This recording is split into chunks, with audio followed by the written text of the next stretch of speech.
सदाशिवलिङ्गम् देवमुनिप्रवरार्चितलिङ्गं कामदहन करुणाकरलिङ्गम्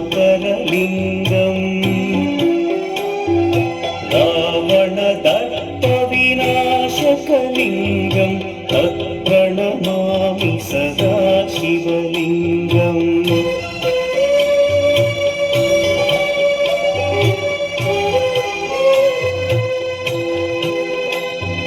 सर्वसुगन्धसुलेपितलिङ्गं बुद्धिविवर्धनकारणलिङ्गं सिद्धसुरासुरवन्दितलिङ्गं तत्प्रणमामि सदा शिवलिङ्गं कनकमहामणिभूषितलिङ्गं मणिपतिवेष्टितशोभितलिङ्गम्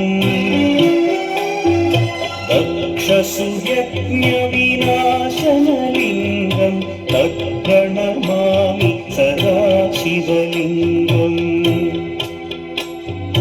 कुङ्कुमचन्दनलेपितलिङ्गं पङ्कजहार सुशोभितलिङ्गम्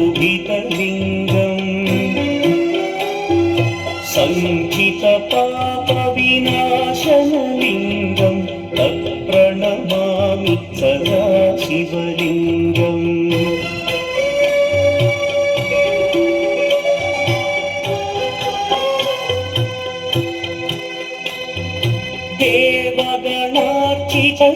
देवगणार्चितसेवितलिङ्गं भावैर्भक्तिभिरेव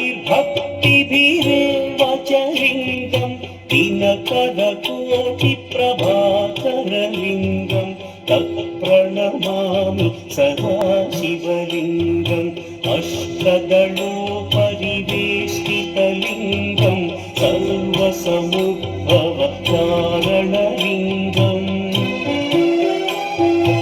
अष्टदरिद्र्यविनाशनलिङ्गं तत्प्रणमामि सदा शिवलिङ्गम्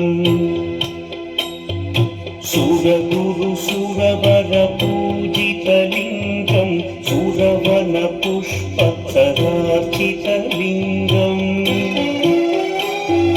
परमपदं परमात्मकलिङ्गं तत्प्रणमामि सदा शिवलिङ्गम्